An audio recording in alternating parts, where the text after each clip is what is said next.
오늘 우리 이제 레위기 26장을 나눌 텐데요. 레위기 26장은 축복과 저주, 그러니까 상과 벌에 대한 규례라고 할 수 있습니다. 상벌에 대한 규례, 또 축복과 저주에 대한 규례, 그렇게 기억하시면 좋겠습니다.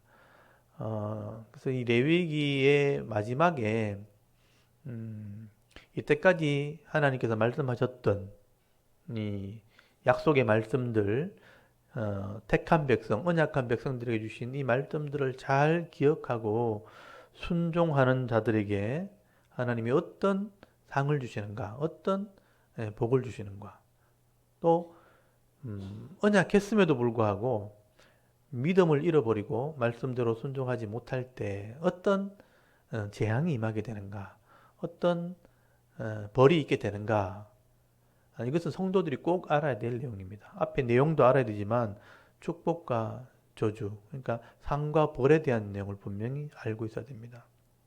우리가 어떤 시험을 칠 때, 시험을 통과했을 때 어떤 대가를 받게 되는가, 어떤 유익이 있는가, 또 이 시험을 통과하지 못할 때 어떤 손해가 있게 되는가 하는 것을 다 계산하는 것처럼 하나님을 믿고 순종할 때 어떤 은혜가 있고 어떤 복이 있는가, 어떤 또 재앙이 임하는가 하는 것을 알고 있어야 됩니다.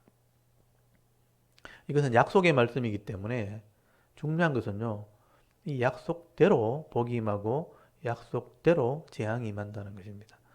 그래서 하나님이 이렇게 약속을 계속 강조하시고 약속을 기록해 놓은 것은 법대로 이 땅을 다스리시기 때문에 그렇습니다. 그래서 우리가 이 법을 꼭 기억을 해야 됩니다. 그래서 레위기에 어떻게 보면 제일 중요한 부분이 상벌 규정 또는 축복과 저주에 대한 규례라고 할 수 있습니다. 그래서 이때까지 앞에서 나온 말씀을 다 알고 순종해야지만 이런 법이 임하게 된다. 이거는 계약 조건이기 때문에 이것을 하나님 법대로 이해를 하셔야 돼요. 그래서 이건 어떤 구원에 대한 것이라기보다는 구원은 하나님을 믿음으로 받는 것이고요. 이 상벌은 복에 대한 개념이에요. 이 땅에서 어떤 은혜를 누리게 되는가. 그래서 하나님을 믿고 예수를 믿었다 할지라도 이런 규정을 모르면 규정대로 복을 받지 못하게 되고요. 하나님을 믿었다 할지라도 이런 말씀을 잘 깨닫지 못하면 규정대로 살지 못하니까 재앙이 임하고 또 징계가 임할 가능성이 굉장히 많다는 거죠. 그래서 안타깝게도 우리 교회 안에 성도님들이 이런 레위기 규정을 잘 알지 못하고 언약의 말씀을 모르기 때문에 예수는 믿는데 또 신앙에 대한 열정은 있는데 규정대로 살지 못하니까 복을 누리는 사람보다는 이런 징계를 받고 또는 벌의 규정을 따라서 고통스러운 인생을 살아가는 사람이 더 많다는 게 이 현실의 문제입니다. 그래서 이 부분은 우리 잘 아셔야 되고요. 그래서 25장까지 내용을 잘 알아야지만 이런 복을 받을 수 있기 때문에 25장까지를 잘 머릿속에 정리해야 돼요. 그러니까 이 구약의 핵심이 레위기라는 것을 꼭 기억하셔야 됩니다. 예수님 당시에도 신약 성경이 없었고요. 예수님의 제자들도 신약 성경이 없고 구약의 말씀을 통해서 하나님을 믿었고 이 메시아 예수를 믿었단 말이에요. 그러면 그 믿음으로 살았을 때 복을 받는 것도 구약의 말씀대로 복을 받게 되는 겁니다. 그래서 신약 시대에도 구약을 알아야 됐었고요. 구약의 핵심이 모세오경이고요. 모세오경대로 살아야 이스라엘 역사 속에 역사서 안에 복도 임하고 재앙도 임했다는 거예요. 그래서 이 모세오경의 핵심이 하나님과의 언약이고 언약의 내용이 레위기라면 어떻게 보면 성경 전체의 핵심은 레위기입니다. 그래서 레위기 1장부터 25장까지 내용을 알아야 26장에 복을 받을 수 있다라고 기록이 되어 있고 그게 계약서 규정입니다. 하나님께서는 이 법대로 규정대로 복을 주시는 분이라 그래서 공의의 하나님이라고 할 수 있는 것이죠. 우리가 배우지 못하고 알지 못하는 것은 미련한 것이고요. 배우고 순종하는 것은 지혜로운 것입니다. 그래서 그렇게 계속 성경에 얘기하는데 이런 부분을 우리가 교회가 가르치지 않는다면 성도들은 몰라서 그러니까 어리석게 불행한 인생을 살 수밖에 없는 거예요. 신앙생활을 함에도 불구하고. 그래서 1장부터 25장까지 머릿속에 잘 정리하셔야 됩니다. 1장부터 10장까지는 제사제도, 오늘날의 예배에 해당되는 거예요. 1장부터 10장까지는 제사제도를 구분하시고 그래서 1장에서 5장까지는 제사제도 5가지, 번제, 소제, 화목제, 속죄제, 속건제 5가지 제사의 종류와 의미를 설명했고 6장, 7장은 레위기 6장, 7장 제사장의 그 당시의 규례, 제사장이 지켜야 되고 기억해야 할 규례입니다. 그래서 아론의 아들들에게 주신 규례 6장, 7장, 8장은 제사장 위임식. 예수님이 진짜 제사장이고 그 당시에 아론의 아들들은 사람이기 때문에 하나님께 드려져서 제사의 직무를 감당했어요. 그래서 8장은 제사장이 드려지는 시기예요. 그래서 9장이 첫 제사, 이스라엘 백성의 첫 제사가 있고 영광이 임했는 것을 설명했고 또 그 하나님의 영광이 임하면서 불이 번제단을 불태웠기 때문에 그 불로만 분향을 하고 제물을 태워야 됩니다. 그래서 다른 불을 쓰면 안 된다는 교훈이 레위기 10장이에요. 제사장이 다른 불을 가지고 다른 방법으로 제사를 집례하다가 죽임을 당하는 사건, 나답과 아비후가 죽었죠. 그게 제사장의 실수, 그게 10장까지예요. 그 다음에 11장부터는 이런 성결하게 된 사람들, 제사를 통해서 거룩하게 된 사람들은 이런 삶의 규칙을 가지고 있어야 된다. 11장부터 음식 규례, 건강을 위해서요. 이 땅에 주어진 동안 우리 몸이 흙이니까 우리가 흙을 밭을 잘 관리하듯이 몸도 잘 관리해서 음식을 제대로 먹으면 건강하게 되고 복을 받아 누리게 된다. 그게 11장 하나님의 사랑이죠. 12장 산모의 정결규례. 산모들이 건강해야 자녀가 많이 나와요. 자녀들이 나와야 교회 일꾼이 생기고 나라 일꾼이 생깁니다.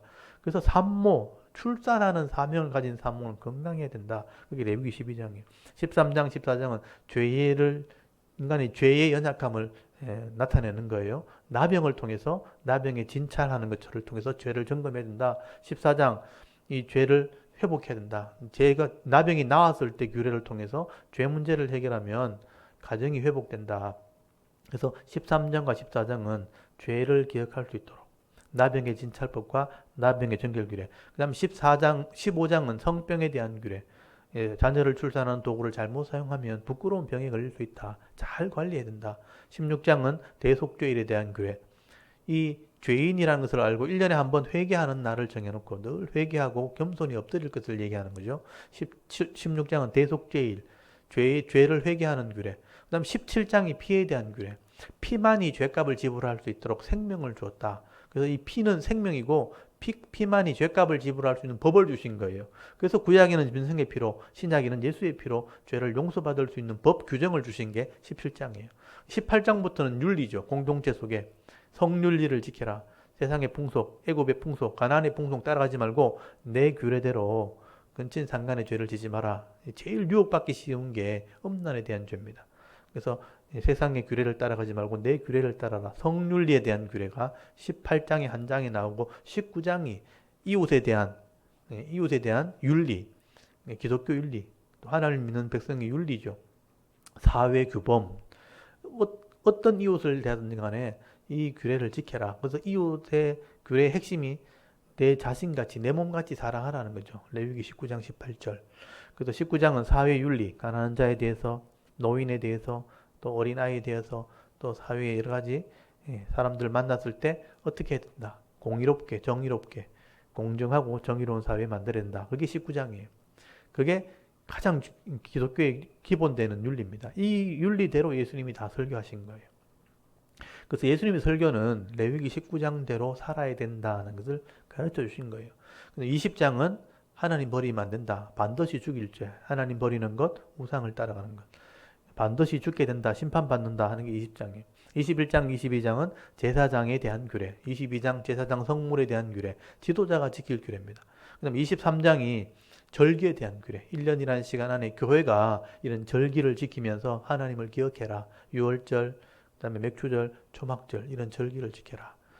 그 다음에 24장이 성소에 대한 규례. 교회에 지켜야 될 은혜 받는 비결.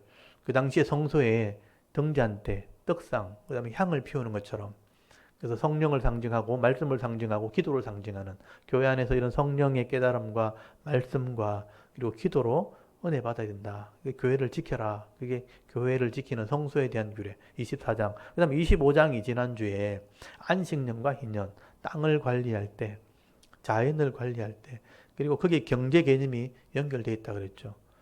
그래서 기업을 잃어버린 사람들은 회복시켜주고 열심히 6년 동안 농사를 지었으면 7년째 한 해를 쉬어야 또 다른 농작물이 나온다는 것, 영양분이 나온다는 것. 그래서 땅을 관리하고 희년이 되어지면 원래대로 주인에게 돌려주라. 잃어버린 사람한테 찾게 해주고 종들도 풀어주고 그래서 경제 개념이 원래대로 돌아가는. 그래서 세상에 기업을 잘 관리할 수 있도록 이런 안식년과 희년이라는 규례를 통해서 회복하는 방법을 주신 거죠. 그리고 민주주의 사회가 이걸 잘 활용한다면 경제의 양극화를 막을 수 있고요. 모든 사람이 균등하게 잘 살 수 있는 나라를 만들 수 있다는 거예요. 그러니까 공산주의를 가지 않더라도 이런 민주주의 원리 안에서 이런 하나님의 율법을 잘 사용하면 경제 원리를 잘 이렇게 우리가 말씀대로 운행을 하게 되면 이 땅이 공의로운 그리고 모든 사람이 균등한 그런 사회가 될 수 있다 하는 게 안식년과 희년에 대한 규례예요. 그리고 결국은 원래대로 돌아가도록 되어 있어요. 하나님의 원래 복을 받도록 돌아간다. 그래서 종말이 되면 원래대로 돌아가는 겁니다. 그래서 안식년과 희년에 대한 규례 다음에 나오는 게 오늘 26장. 이 규례들을 기억하고 이 원리를 따라서 잘 이제 묵상하면서 적용을 해서 이 땅을 살아간다면, 이 법대로 산다면 오늘 이 시대에도 이런 복을 받을 수 있다. 그게 레위기 26장이에요. 이걸 반드시 성도들이 알고 있어야 돼요. 이런 원리를 따라서 아는 만큼 우리가 누리게 되고 복을 받게 되는 겁니다. 모르면 어리석게 되는 거예요. 내 욕심, 내 생각으로 그냥 갇혀 사는 것밖에 안 됩니다. 그래서 오늘 26장은 하나님이 예비하신 법대로 주시는 복이 뭔가 하는 걸 잘 보시고요. 그럼 말씀대로 순종하지 않으면 어떤 재앙이 많은가. 마지막에 끝까지 가면 심판이지만 심판받기 전에 하나님이 이런 재앙을 내리신다. 돌아오라고 하는 신호예요. 그 부분을 잘 보시길 바랍니다. 여러분 레위기 26장 1절부터 2절까지는 그 서론이 나오죠. 이런 규례를 반드시 지켜라. 그러니까 우상을 섬기면 안 된다는 것과 안식일을 기억해라. 두 가지요. 그러니까 하나님 백성이라면 절대로 우상, 어떤 모양을 만들거나 조상을 세우거나 어떤 기둥을 세우거나 그렇게 하지 말아라. 그래서 우상에게 경배하지 말라. 거기 26장 중간에 나오죠. 경배하지 말라. 엎드리지 말라. 이런 뜻이에요. 26장 1절 한번 보십시오. 너희는 자기를 위하여 우상이라는 그 개념 자체가 헛된 것, 이런 허황된 것, 가치 없는 것, 우상, 가치 없는 것을 만들지 말지니 조각하거나 주상, 어떤 형태를 만드는 형체 세우지 말며 너희 땅에 조각하여 석상, 돌로 된 기둥을 세우지 말고 또 그에 경배하지 말라, 절하지 말라, 엎드리지 말라. 나는 너희의 엘로힘 여호와니라. 내가 신인데 진짜 하나님이다. 내가 진짜 신인데 그 이름이 여호와다. 여기 여호와가 하나님의 이름이에요. 여호와. 이걸 이제 정확한 발음이 우리가 전달되지 않아가지고 여호와라고 기본적으로 발음을 하지만 야훼라고 발음하기도 합니다. 우리가 믿는 신, 엘로힘 신이라는 뜻이죠. 우리가 믿는 엘로힘은 야훼다, 여호와다. 그래서 그 외에 다른 이름으로 형상을 만들고 절하지 마라. 이게 가장 큰 거죠. 두 번째가 2절의 안식일을 지켜서 나를 경외하라. 기본적인 신앙이죠. 주일만큼 이제 우리가 구별할 줄 알아야 그게 기본적인 신앙이에요. 이것조차 되지 않는다면 삶이 엉망이 돼요. 지금 우리 교회 모임이 자제가 되다 보니까 예배를 못 드리고 영상으로 드리잖아요. 지금도 영상으로 지금 참여하고 계시죠. 근데 이렇게 하면서 여러분 사람도 멀어지면 이제 거리가 멀어지면 마음도 멀어지는 것처럼 이런 어떤 거리적인 물리적인 거리가 멀어지면서 마음이 멀어질 수 있다는 거예요. 사탄이 이것을 이제 이용하는 거죠. 그래서 어쩔 수 없이 이런 것 때문에 집에서 영상으로 예배드리지만 공동체, 공회가 모이는 것을 금하면 안 되는 거예요. 모이기를 힘쓰라고 분명히 성경에 되어 있죠.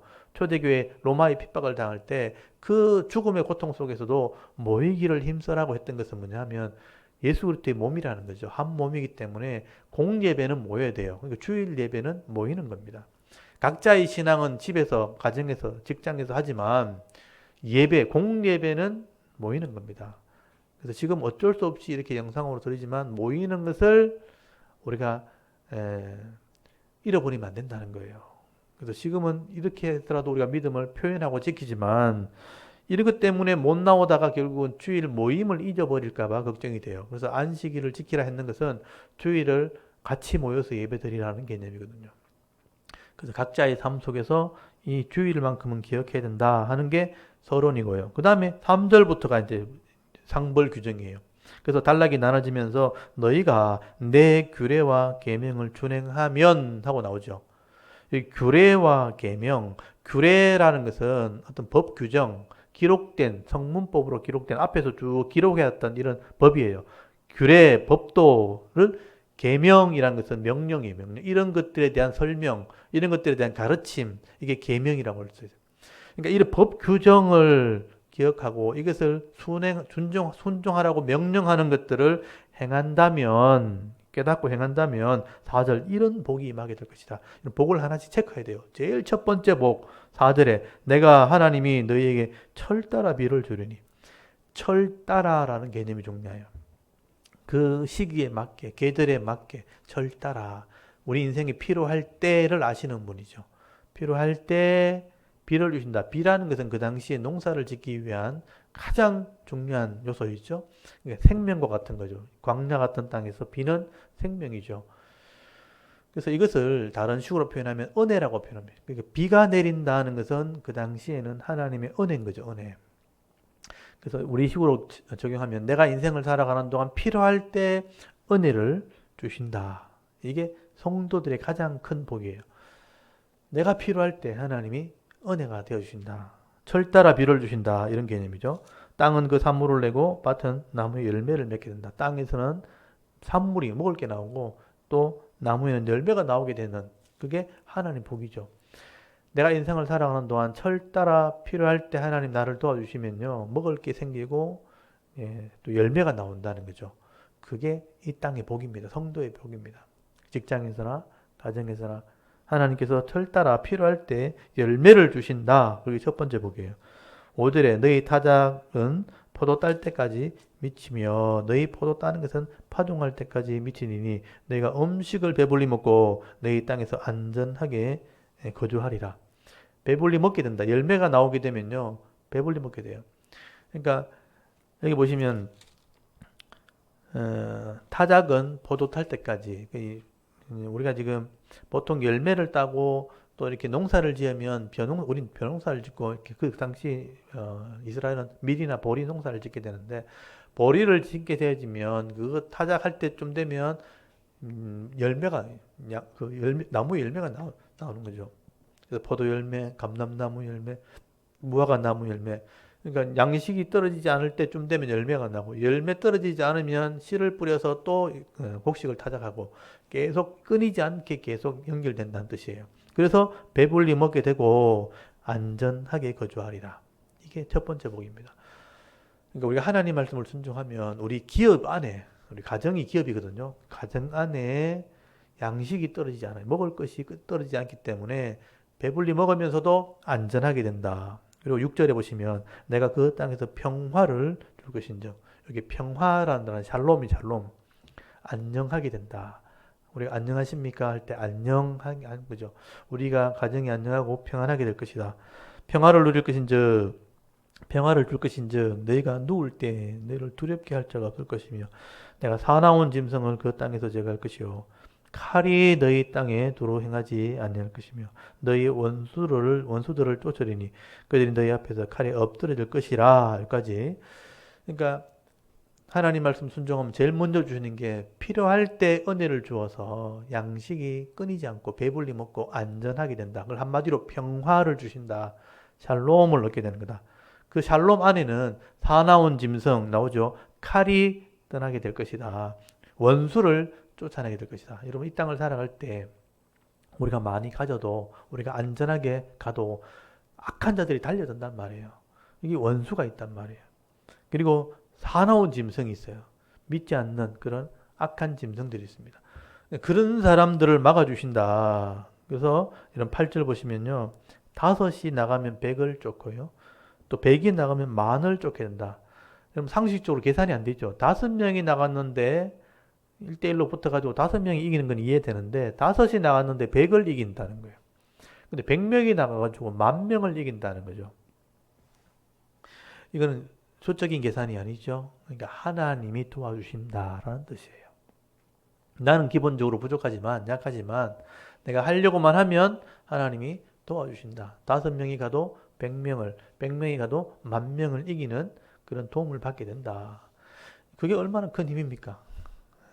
그래서 이런 경쟁 시대에 하나님 말씀대로 순종할 때 가정이 평안하게 되고요. 대적들이 달라들 때 보호해 주시고요. 하나님이 실제적으로 결투를 하게 될 때 다섯인데 백을 이기고 백이 만을 이긴다면 승리하는 삶을 살게 되는 것이죠. 그래서 9절 보시면요. 너희를 돌보아 너희를 번성하게 한다 하는 단어와 너희를 창대하게 한다, 크게 된다 할 것이며 내가 너희와 함께 한 내 언약을 이행하리라. 그래서 이건 하나님의 계약, 언약이란 말이 베리트라는 거예요. 아브라함이 하나님과 계획할 때 베리트했다, 자른다는 뜻이거든요. 짐승을 사이에 놓고 둘로 쪼개놓고 그 사이를 횃불이 지나가잖아요. 이게 언약했다 는 뜻이에요. 이 언약을 지키면 하나님이 복을 주겠지만 나라와 민족을 주겠지만 언약을 어기면 내가 잘라버린다. 짐승을 쪼개듯이 심판할 거다. 그래서 베리트란 말이 자른다는 뜻이거든요. 그래서 내가 이 언약을 이행하겠다. 이거는 하나님과의 계약이란 뜻이에요. 그래서 반드시 이루어진다는 뜻입니다. 그래서 하나님 25장까지 기록된 율법을 잘 기억하면서 순종한다면 내가 너희 가정을 은혜를 베풀고 안전하게 하고 샬롬을 주고 대적을 막아주고 약해도 내가 도와줄 거고 그리고 번성하되 창대하게 될 것이다. 이건 내 기업 안에 복을 얘기하는 거예요. 그래서 이것을 신명기에서 보면 신명기 28장에 이것을 설명하고 있거든요. 그래서 네 가정에 떡반죽 그릇에 복을 주고 이렇게 설명을 해요. 집에서 나가도 들어가도 복을 받고 이런 표현을 쓰고 있어요. 그러니까 여러분 기업 안에 여러분의 가정, 여러분의 직장, 이런 사업터, 이 사업터 안에서 하나님이 이런 복을 누리게 할 것이다. 이게 가장 큰 복입니다. 말씀대로 순종한 자들에게는 이런 은혜가 있게 된다. 그리고 10절에 한번 보십시오. 너희는 오래 두었던 묵은 곡식을 먹다가 새 곡식으로 말미암아 묵은 곡식을 치우게 될 것이라. 1년이라는 시간을 두고 양식을 쭉 먹다가 끊어지지 않아요. 다음에 양식이 나왔을 때 이 곡식이 남아 있어요. 그게 묵은 곡식이에요. 그래서 새 곡식이 나올 때 묵은 곡식을 치우게 된다는 것은 1년이라는 시간 동안 하나님이 지켜준다는 거예요. 아까는 순간순간 지켜줬잖아요. 근데 이게 1년이라는 시간 안에 곡식이 새롭게 생길 때까지 지켜줄 것이다. 그리고 11절 내 성막을 너희 중에 세우리니 내 마음이 너희를 싫어하지 아니하리라. 하나님의 성막이 우리 속에 있다는 거예요. 이게 예배 장소죠. 그 당시에는. 그래서 하나님이 우리 가정에 예배를 받으시는 분이 된다. 그 다음에 12절에 나는 너희 중에 행하여 너희 하나님이 되고 너희는 내 백성이 될 것이라. 그래서 하나님이 우리 중에 거하고 우리는 하나님의 백성이 된다. 하나 된다라는 개념이죠. 그래서 하나님이 우리와 함께 하신다. 이걸 임마누엘이라 그래요. 이런 복이 있게 될 것이라고 말씀을 하게 됩니다. 그러니까 이 땅에 살아가는 동안 어렵지 않도록 부족하지 않도록 하나님께서 다 준비해 놨다는 뜻입니다. 이 말씀을 순종하는 자들에게는 이런 복을 주기로 계약을 했다는 거예요. 이게 얼마나 중요한지 몰라요. 세상 사람들은 이런 복을 이제 받지를 못하기 때문에 내가 그 자기 복을 이제 채우려고 기를 쓰고 애를 쓰고 악으로 깡으로 살 수 있는 밖에 없는 거예요. 정당하게는 안 된다고 생각하거든요. 그래서 이제 비정상적인 편법을 쓰고 불법을 쓰기도 하고 다른 사람의 것을 빼앗기도 하고 또 심지어 다른 사람을 짓밟으면서까지 그렇게 양착하지 하려고 하는데 그게 언제 잃어버릴지 모르니까 불안하게 사는 거예요. 또 이제 정권이 바뀌든지 시대가 바뀌면 또 다 악한 자들에게 빼앗길 수밖에 없습니다. 그게 세상의 야곱 강식의 원리죠. 힘 있는 자가 차지하는 원리에 그 속에서 살기 때문에 세상 사람들은 악색같이 악으로 깡으로 강팍한 삶을 살면서 가진 것도 못 지키니까 잃어버리면서 나중에 수치와 부끄러움을 당할 수밖에 없는 그런 인생이 전체가 채워지는 거예요. 그것과 이 순종한 사람이 주시는 은혜와는 완전히 다르죠. 그래서 어떤 복을 받기를 원하느냐 하나님께서 말씀하시는 것입니다. 그래서 13절 보십시오. 나는 너희를 애굽 땅에서 인도해 내 그들에게 종된 것을 면하게 한 너희 하나님 여호와라. 세상은 이렇게 갇혀 있고 죄에 갇혀 있고 이렇게 자기가 지키려고 애를 쓰면서 이렇게 악을 행하는 삶 속에 살 수밖에 없죠. 그게 애굽의 삶이거든요. 거기서 끄집어낸 분이 하나님이에요. 애굽 땅, 죄의 땅에서 인도하여 내어 그들에게 종된 것을 면하게, 죄의 종에서 면하게 한 너희 하나님 여호와시라. 내가 너희의 멍에의 빗장을 부수고 너희를 바로 서서 걷게 하였느니라. 이 신약의 표현들 하면 죄의 종에서 풀러서 예수의 하나님의 자녀 삼으셨다. 죄의 올무를 끊어내고 자유할 수 있는 복을 주신 분이 하나님이다. 그래서 너희는 이 복을 받아라. 그렇게 말씀하는 것이죠. 그래서 요 내용이 잘 정리가 되시면 좋겠어요. 요게 신명기 28장에 다시 설명할 때 요 내용을 기반으로 설명을 하게 되면 또 좀 더 자세히 이해할 수 있도록 요게 상해 규정, 축복, 복에 대한 규정이에요. 순종할 때 주시는 복. 그 다음에 14절부터 보십시오. 반대로 그러나죠. 너희가 내게 청종하지 아니하며, 이 청종하지 않는다는 게 기본적으로 샤마, 듣는다는 개념이에요. 너희가 내 말을 안 들으면 믿음도 없고 지혜도 없는 거죠. 들으면 너희의 믿음은 들음에서 난다 그랬거든요. 우리가 지금 성경을 읽고 사실은 읽는데 소리를 듣는 거거든요. 그 당시에는 성경이 이스라엘 사람들에게는 없었어요. 그러니까 제사장이 읽어주는 것밖에 없었단 말이에요. 들어야 돼. 들어야 이제 이해도 되고 깨닫게 되는 거니까. 듣지 아니하면, 너희 하나님 말씀을 듣지 않으면 이 모든 명령을 준행하지 아니하며 내 규례를 멸시하며, 명령은 이렇게 풀어서 규례를 이렇게 명령 말해주는 거고, 규례는 기록된 법이거든요.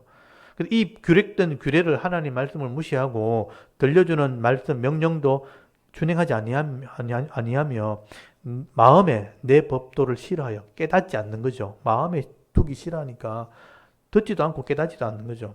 모든 계명을 준행하지 아니하며 내 언약을 배반할진대. 언약 앞에 주셨던 이 언약을, 배반이란 말은 깨트린다. 계약을 깨트리면, 준행하지 아니하면 16절 어떻게 되는가? 내가 하나님이 이같이 너에게 행하리니, 곧 번호를 한번 적어보세요. 첫 번째, 곧 내가 너에게 놀라운 재앙을 내린다라고 되어 있어요. 이 놀란다, 재앙이라는 게 일단 놀랍다는 개념이 더 커요. 놀라게 만드는데, 첫 번째가 폐병은 이제 기본적인 개념이면 마른다는 뜻이에요. 마른다, 바싹 마른다. 빼짝 마르고, 열병, 불태운다는 뜻인데 열병이 난다. 또 눈이 어둡고 생명이 쇠약하게 할 것이요. 내가 파종한 것은 헛되니 너희 대적이 그것을 먹을 것이며. 제일 먼저 오는 게 마르는 거예요. 그러니까 내가 노력했는데 먹을 게 없어요. 그러니까 기본적으로 마르는 거예요. 빈약해진다는 뜻이에요. 기본적으로 빈약해져요. 빈약해지고, 그 다음에 이제 불편하고 힘드니까 잠이 안 오죠. 잠을 못 자면 면역성이 떨어지면 이제 각종 질병에 시달리게 되는데, 그게 제일 먼저 오는 게 열나는 거예요. 열나는 거. 염증이 생긴다는 거예요. 여러분, 염증이 생기면 제일 먼저 오는 반응이 열나는 겁니다. 그래서 약한 부분이 그때부터 이제 고장이 나기 시작해요. 사람이 제일 약한 부분이 이 기관지예요. 그래서 기관지염에서부터 폐염이 되고, 폐렴에서부터 이제 문제가 시작되는 거죠. 그래서 폐혈증으로 하게 되죠. 염증이 싸그라들지 않으면, 염증이 자빠지지 않으면 결국은 이제 중병으로 가는 것입니다. 그래서 제일 먼저 오는 게 몸의 약화예요. 약화된다. 여기 보면 제일 먼저 쇠약해진다. 생명이 쇠약하게 되어진다. 그래서 7절부터 내가 너를 치리니, 하나님이 치는 거죠. 내가 너희 대적에게 패할 것이요 너희를 미워하는 자가 너희를 다스릴 것이며 너희 쫓는 자가 없어도 도망하리라. 이 표현 잘 보십시오. 쫓아오는 사람이 없는데 도망하는 것은 뭐냐면 불안함이에요. 미래에 대한 불안함, 내가 하는 것에 대한 대가가 없을 때 그에 대한 불안함이 자꾸 생기는 거죠. 하나님이 도와주시 않으면 내가 뭘 해야 되는데, 내가 뭘 해도 악한 사람들이 다 먼저 가져가 버리면 불안함이 생겨요. 그래서 자꾸 쫓겨다니는 거죠. 시간에도 쫓겨다니고 빨리 해야 되는데 이제 안 되는 거예요. 그러니까 시간에 쫓겨다니죠. 물질이 없으니까 여기도 줘야 되고 저기도 줘야 되고, 물질이 없으니까 쫓겨다니는 거예요. 사람한테도 구박을 당하죠. 사람한테도 쫓겨다녀요. 그러니까 환경에 쫓겨다니는 거예요. 여기 가도 힘들고 저기 가도 힘들고 갈 데가 없어요. 그래서 이제 저기 산으로 돌아다니고, 답답하니까 바다에도 갔다 오고 뭐 이렇게 하는 거예요. 그러니까 이 쫓아오는 사람이 없는데 도망하는 인생이 된다. 이게 제일 첫 번째예요. 몸이 쇠약해지고 누릴 걸 못 누리게 되고 계속 불안해지고 쫓겨다니는. 그러면 점검을 해봐야 되는 거죠. 근데 18절 한번 보세요. 또 만일 너희가 그렇게까지 되고 도어라는 게 이렇게 되었을 때 정신을 안 차리고 하나님 말씀으로 청종한다. 말씀으로 돌아와야 되는데 그렇게까지 되어도 청종하지 않으면, 듣지 않으면, 하나님 말씀을 안 들으면 이게 중요한 거예요. 2번, 두 번째예요. 너희 죄로 말미암아 이게 죄죠. 듣지 않고 순종하지 않은 게 죄죠. 죄로 말미암아 내가 너희를 7배나 더 징벌하리라. 7배나 징벌한다. 옛날엔 징치한다 그랬는데 이게 단련시킨다, 훈련한다는 뜻이에요. 7배라는 것은 이제 완전한 숫자거든요. 그러니까 반드시 내가 이렇게 징벌한다 이런 뜻이에요. 19절에 내가 너희 세력으로 말미암아 교만을 꺾고, 그러니까 말 안 듣는 교만이잖아요. 교만을 꺾고 너희 하늘을 철로 철같게 하며 너희 땅을 녹같게 하리니 너희 수고가 헛될 것이라. 땅은 그 산물을 내지 않냐고 땅의 나무는 그 열매를 맺지 않냐니라. 그래서 몸이 쇠약해지고 없어지고 힘들어지면 돌아서야 되는데 안 돌아서면 반드시 이런 일이 생기는데 하늘이 노시 되고요. 땅이 철이 돼 버리니까 비도 안 오고 농작물도 없고 농작물도 안 나와요. 그러니까 그때 필요할 때 아무것도 안 나오는 거예요. 빨리 공급이 돼야 해결할 수 있는데 그게 안 나온다는 거예요. 돈도 안 나오고 물질도 안 나오고 먹을 것도 안 나와요. 그러니까 더 힘들어지는 거죠. 그렇게 그 정도까지 되면 돌아서야 되는데 여러분 여기 두 번째고요. 21절부터 세 번째. 나를 거슬러 내게 청종하지 아니할진대 내가 너에게 죄대로 이런 죄로 7배를 또 재앙을 내린다. 7배 재앙, 여기 재앙이라는 것은 때린다는 뜻이에요. 그러니까 매를 대는데 22절에 내가 덜 짐승을 너에게 내 눈에 보내니 덜 짐승이 달려들어요. 그들이 너희 자녀를 옮기고 너희 가축을 멸하며 너희 수요를 줄이리니 너희 길들이 황폐하리라. 약해지는 거죠. 자녀들이 고통을 당하고 그리고 수요가 줄어들고 여러분 내가 신앙이 본이 안 되면요 자녀들이 그걸 배우는 거예요. 자녀들이 이제 어려움을 당하기 시작하는 거죠. 이게 세 번째예요. 그리고 23절 네 번째. 이런 일을 당하여도 이런 일을 당하여도 돌이키지 않으면 너희가 내게 돌아오지 아니하면 아까는 듣지 아니함이죠. 여기는 돌아오지 않으면 지금 이미 잘못된 길을 가고 있는 거죠. 돌아오지 아니하고 내게 대해 대항할진대 그 어려움을 계속 대항하면 나도 너에게 대항하여 너희 죄로 말미암아 이게 다 죄죠. 7배를 치리라.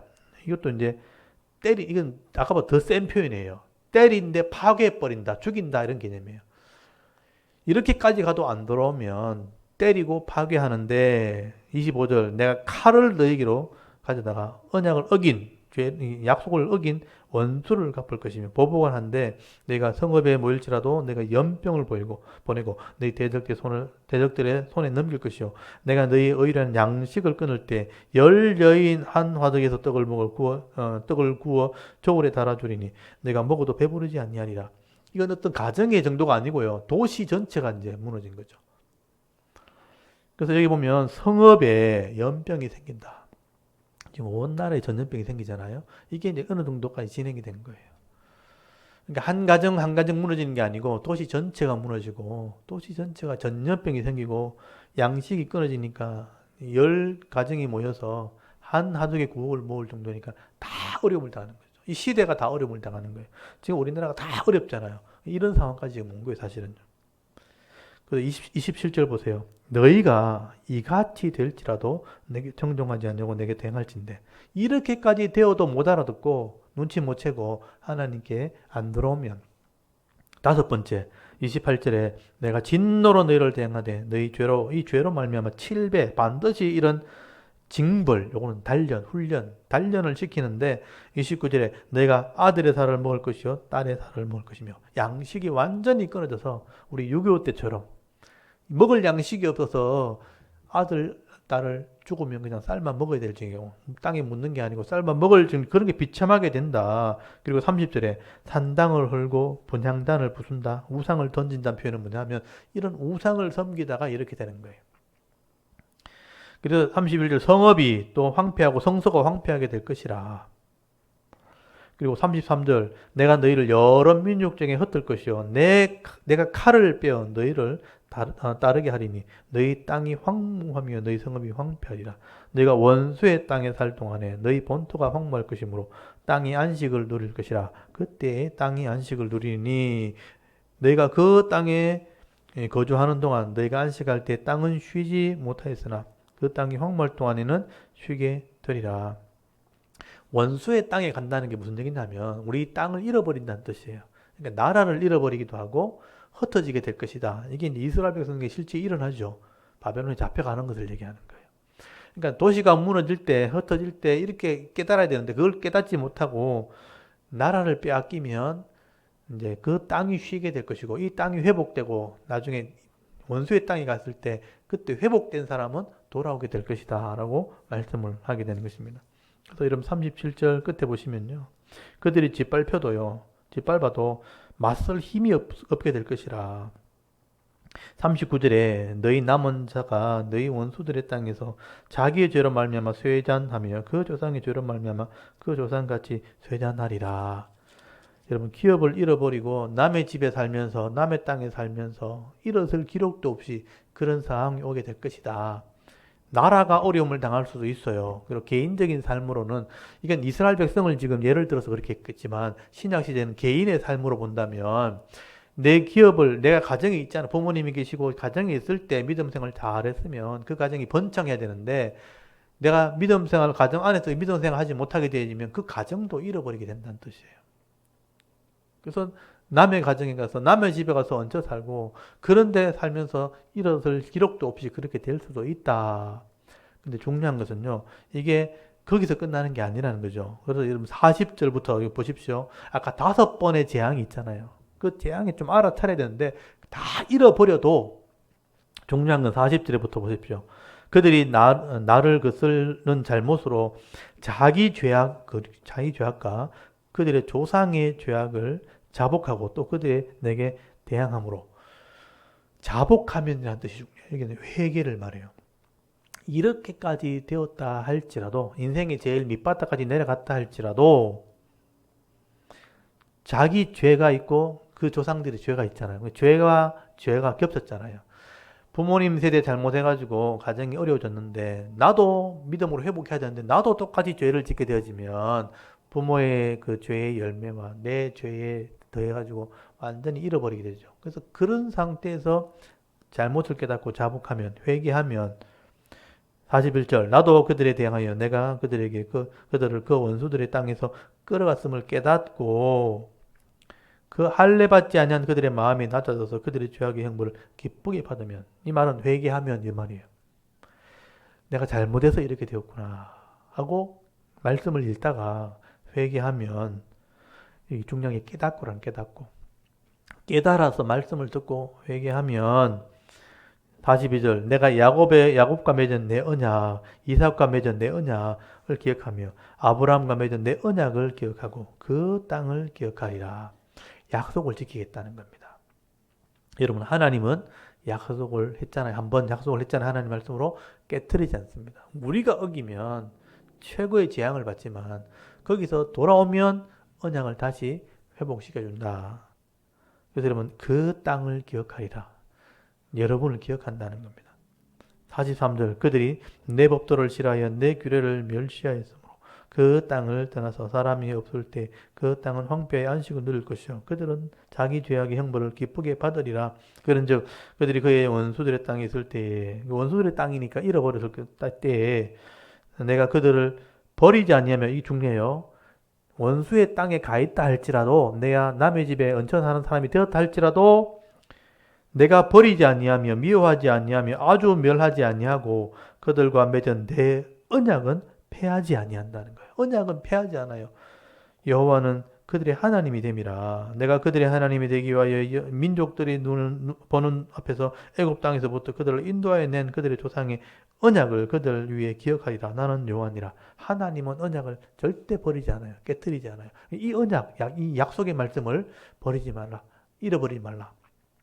이 약속이 남아있기 때문에 아무리 인생의 고난을 당했다 할지라도 잃어버렸다 할지라도 하나님이 언약을 기억하고 있기 때문에 우리가 언약을 기억하고 돌아오기만 한다면 하나님이 회복시켜 주신다. 이게 회개에 대한 복이에요. 이게 있기 때문에 우리가 항상 소망이 있는 겁니다. 이 법이 법, 이게 약속이 계약, 여기 계약이라고요. 이렇게 하나님이 우리를 계약하셨다. 그래서 46절에 보면 도장을 찍어놨죠. 이것은 여호와께서 시내산에서 자기와 이스라엘 자손 사이에 모세를 통하여 세우신 규례와 법도와 율법이니라. 계약서단 말이에요. 규례, 아까 말했죠. 기록된 법. 그다음 법도, 법도라는 거지. 법령, 규정. 어떤 무슨 우리 시행령 할 때 법령, 법이란 뜻이고요. 율법, 토라. 이걸 토라라 그래요. 토라. 어떤 분들은 레위기가 율법이 아니라 그러는데 여기 토라라고 써놨어요. 이게 율법이다. 하나님 나라 법이다라고 돼 있어요. 이게 하나님의 성문법, 기록된 법이고 이게 미시파트라는 게 법령이고 하나님의 법이고 그리고 이게 토라다. 율법, 하나님 나라 법이다. 라는 것을 기록해 놨습니다. 이게 규정이에요. 이 법대로 내가 시행하겠다. 이 법대로 회개하면 회복시켜 주겠다라고 약속이 되어 있어요. 근데 대부분의 사람들은요. 불신자들은 아예 이 법과 관계없이 악한 법에 의해서 약육강식으로 살아간다고 쳐요. 그냥 자기가 악을 행하면서 가진 만큼 누리는 것 같지만 결국 빼앗기는 그런 법에 산다고 쳐요. 우리가 그렇게 살 필요 없잖아요. 하나님 주신 기업, 가정과 직장, 내 주신 은사를 따라서 직장이 열리고 또 기업이 열리죠. 그 안에서 이 법대로 아까 보셨죠. 하나님 말씀대로 순종하면 때를 따라 돕는 은혜가 있잖아요.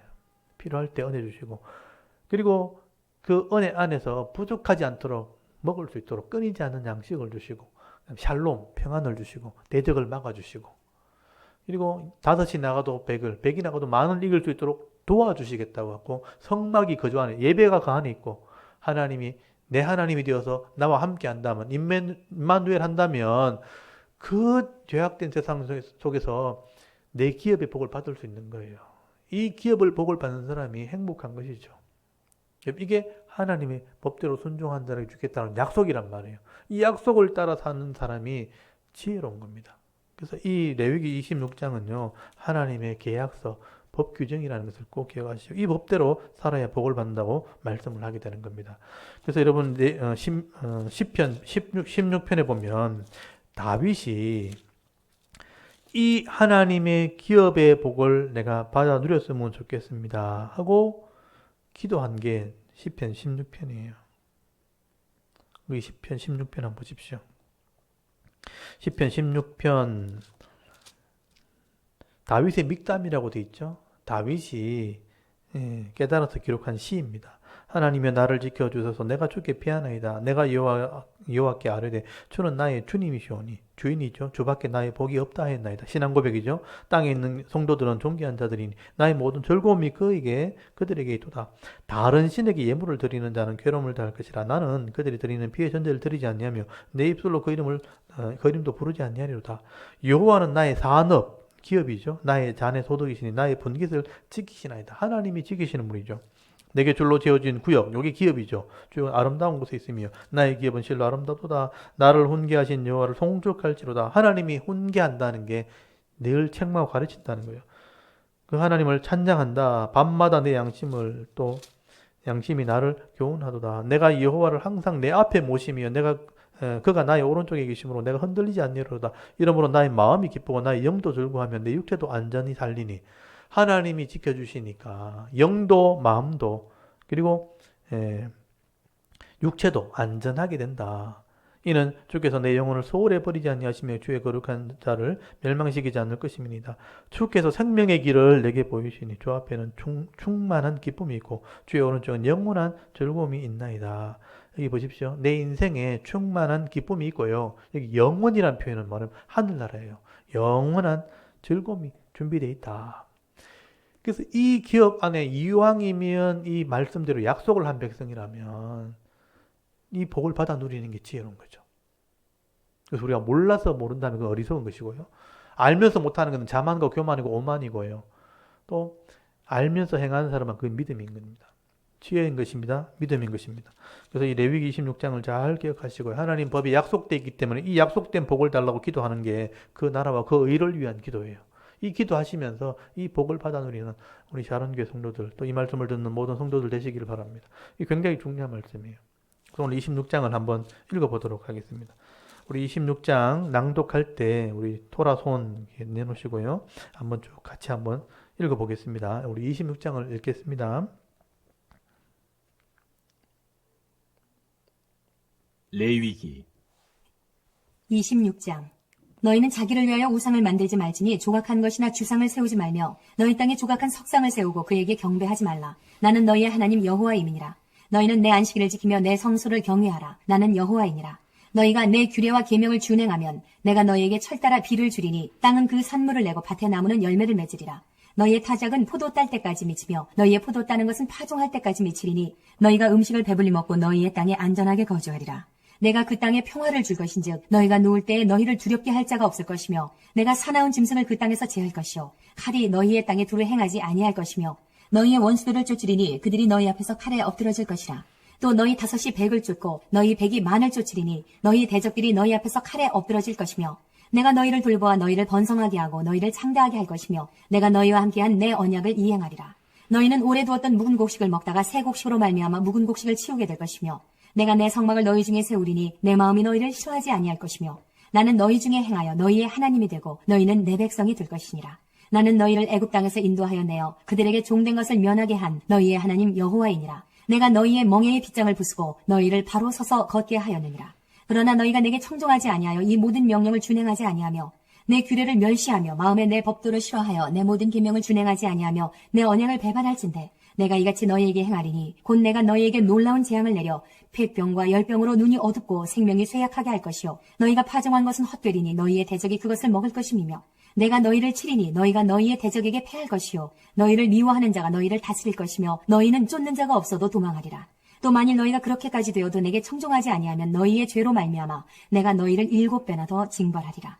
내가 너희의 세력으로 말미암은 교만을 꺾고 너희의 하늘을 철과 같게 하며 너희 땅을 놋과 같게 하리니 너희의 수고가 헛될지라. 땅은 그 산물을 내지 아니하고 땅의 나무는 그 열매를 맺지 아니하리라. 너희가 나를 거슬러 내게 청종하지 아니할진대 내가 너희의 죄대로 너희에게 7배나 더 재앙을 내릴 것이라. 내가 들짐승을 너희 중에 보내리니 그것들이 너희의 자녀를 움키고 너희의 가축을 멸하며 너희의 수요를 줄이리니 너희의 길들이 황폐하리라.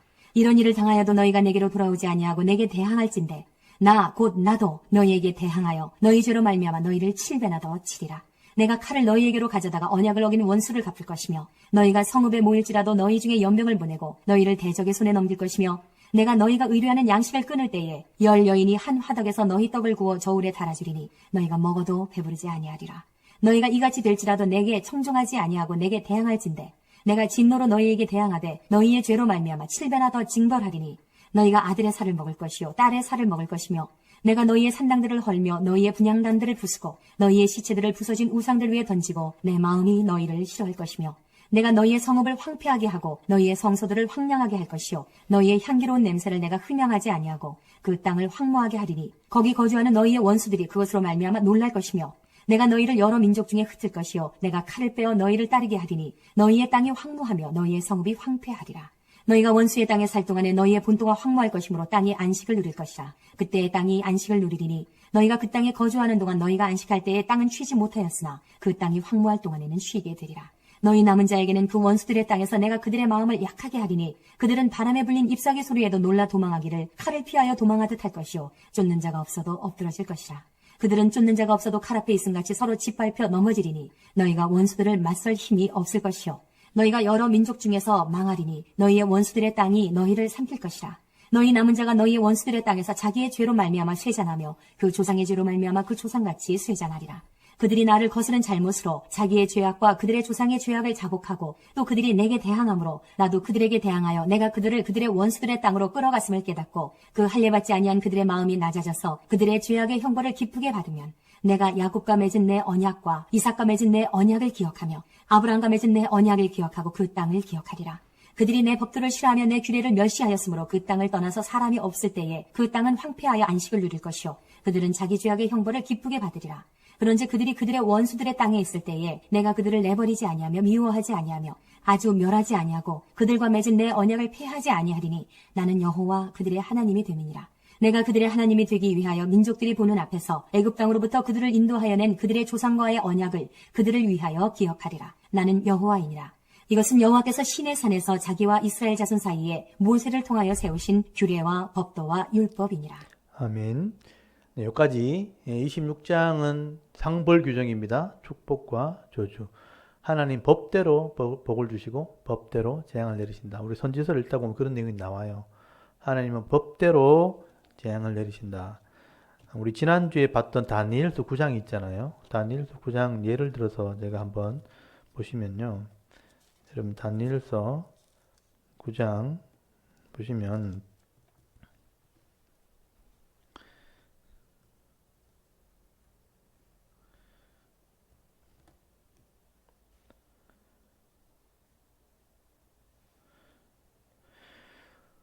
다니엘서 9장은 다니엘이 포로되어 잡혀갔을 때 나라를 잃어버렸을 때 말씀을 깨닫고 회개한 거예요. 그래서 9장 3절에 내가 금식하며 베옷을 입고 죄를 덮어쓰고 주 하나님께 기도하며 간구하기를 결심했는데요. 회개 기도예요.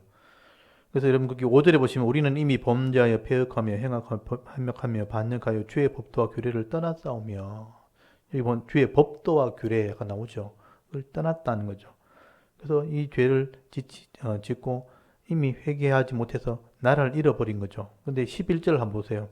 온 이스라엘이 주의 율법을 범하고 치우쳐가서 주의 목소리를 듣지 아니하였으므로 이 저주가 우리에게 내렸으되 곧 하나님의 종 모세의 율법에 기록된 맹세대로 되었사오니 이는 우리가 주께 범죄하였습니다.